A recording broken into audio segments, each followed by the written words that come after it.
Budi, lu lagi belajar apa? Loh, kan bentar lagi ujian, masa kamu nggak belajar? Aku aja sekarang lagi belajar hukum dasar kimia. Apa?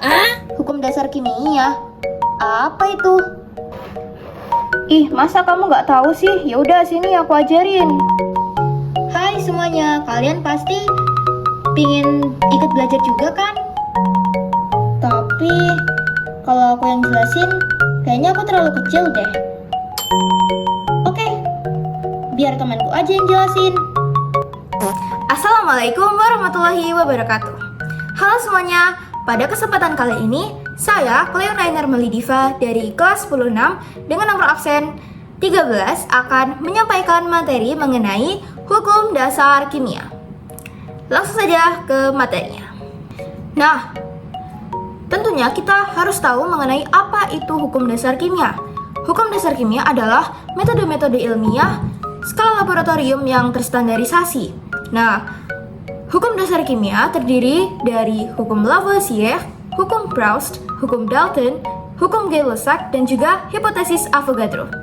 Langsung saja menuju yang pertama. Nah, yang pertama ada hukum Lavoisier. Hukum Lavoisier dikemukakan oleh ilmuwan asal Prancis yang bernama Antoine Laurent Lavoisier pada tahun 1789. Dalam penelitiannya, Lavoisier membakar merkuri cair berwarna putih dengan oksigen sehingga menghasilkan suatu senyawa yaitu merkuri oksida yang berwarna merah. Tidak sampai di situ saja, ia juga memanaskan kembali merkuri oksida tersebut sehingga menghasilkan merkuri cair dan oksigen tadi.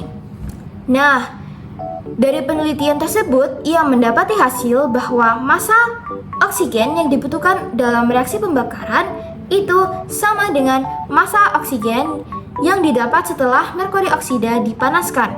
Maka dari itu, hukum Lavoisier juga disebut sebagai hukum kekekalan massa yang berbunyi massa total zat sebelum reaksi sama dengan massa total zat sesudah reaksi. Selanjutnya yang kedua adalah hukum Proust.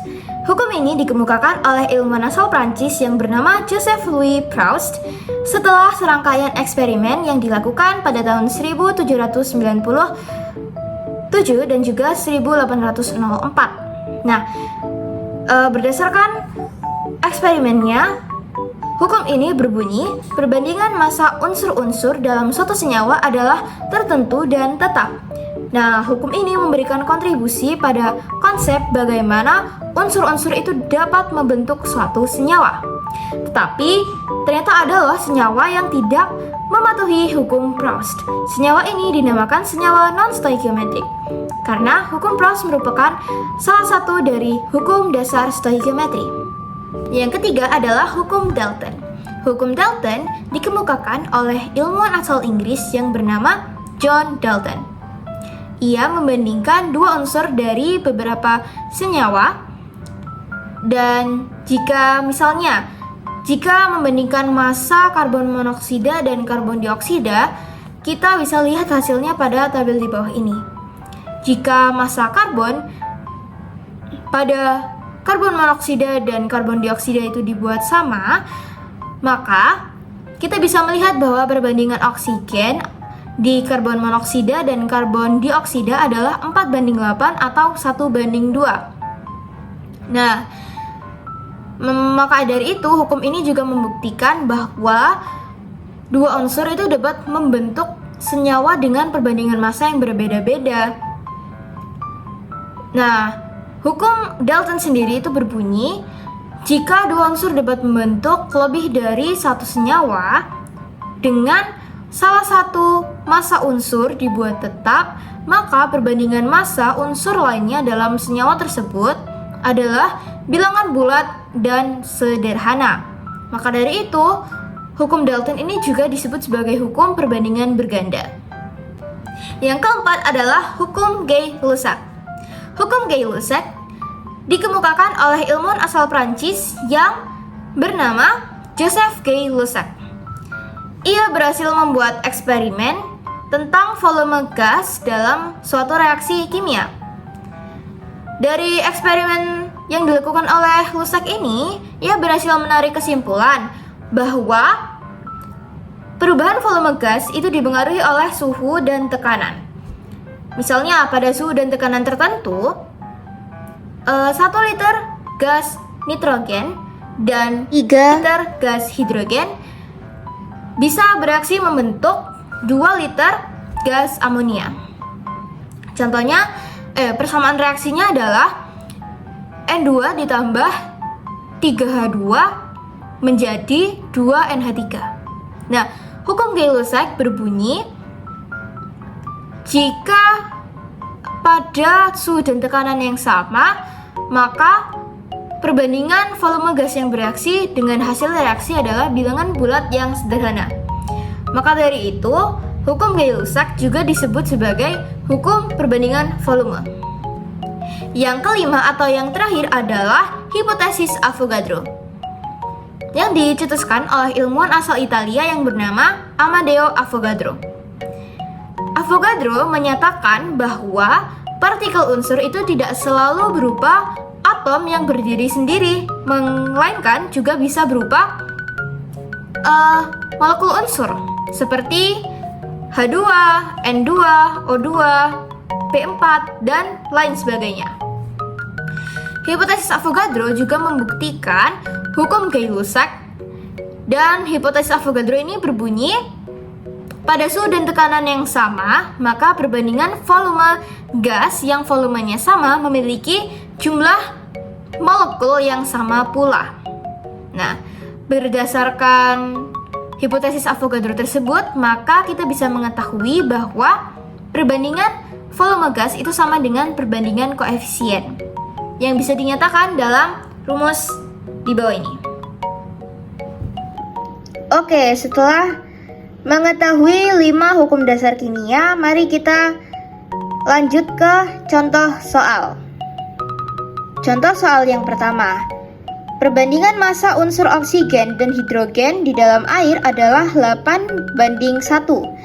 Jika 100 gram unsur oksigen dan 3 gram unsur hidrogen bergabung membentuk senyawa, yaitu air, berapa gram air yang dapat dihasilkan? Nah, di sini kita mengetahui perbandingan massa unsur oksigen dan hidrogen, yaitu 8:1. Kita mengetahui massa masing-masing unsur. Nah, pertama kita coba dulu.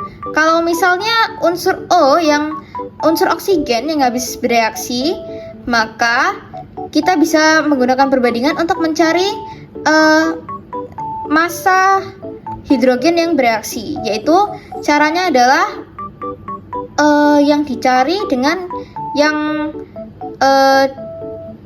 diketahui lalu dikalikan 100 gram, yaitu oksigen. Nah, 1/8 dikali 100 gram menghasilkan 12,5 gram. Nah, dalam reaksi tidak mungkin zat yang bereaksi itu melebihi yang disediakan. Yang disediakan hanyalah 3 gram, tetapi jika unsur O itu habis bereaksi, maka kita membutuhkan 12,5 gram hidrogen. Maka tidak mungkin unsur O yang habis bereaksi. Maka kita coba. Jika hidrogen yang habis bereaksi, maka massa oksigen yang dibutuhkan itu 8/1 dikali 3 gram, yaitu massa hidrogennya, menghasilkan 24 gram. Oh, ternyata 24 gram ini tidak melebihi yang disediakan. Nah, berarti kita bisa mengetahui yang tersisa. Yang tersisa itu oksigennya berarti 100 dikurangi 24, yaitu 76. Tapi bukan itu yang kita cari. Yang kita cari adalah massa airnya. Nah, massa airnya berarti massa oksigen yang bereaksi yaitu 24 gram ditambah massa hidrogen yang tadi habis bereaksi yaitu 3 gram. Sehingga massa air yang dihasilkan dari reaksi tersebut adalah 27 gram. Ya. Oke. Nah, ini dalam reaksi kimia dimungkinkan adanya zat yang habis atau tersisa, tetapi tidak mungkin dong ada zat yang kurang. Oke, contoh soal yang kedua.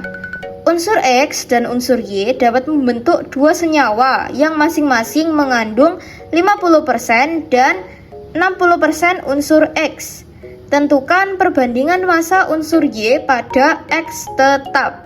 Oke, jadi di sini diketahui ada dua senyawa di mana unsur X ini ada 50% dan 60%. Oke, pertama kita harus mencari perbandingan massa yang pertama.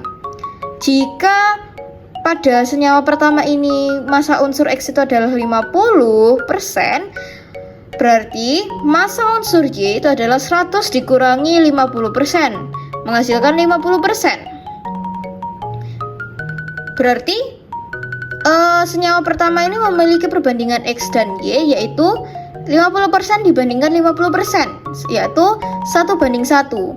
Oke, lalu selanjutnya yang ke senyawa yang kedua yaitu massa unsur X tadi diketahui 60%, berarti massa unsur Y adalah 100 dikurangi 60%, yaitu berarti massa unsur Y di senyawa kedua adalah 40%, sehingga perbandingannya itu 60% dibagi 40%.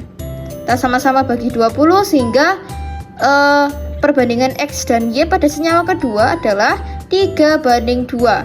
Nah, kita disuruh mencari perbandingan massa unsur Y jika X-nya tetap. Oke, kita coba tetapkan massa X-nya ini 3, ya 3. Berarti ini juga harus 3.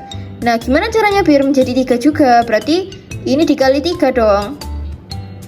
1 dikali 3 dan 1 lagi dikali 3. Sehingga nanti jadi seperti ini. Jadi senyawa 1 3:3, lalu senyawa kedua 3:2. Nah, berarti perbandingan massa Y pada senyawa 1 dan 2 itu perbandingannya adalah 3:2. Baiklah, saya rasa cukup untuk pemaparan materi hukum dasar kimia. Mohon maaf apabila ada kesalahan karena kesempurnaan hanya milik Tuhan semata. Terima kasih.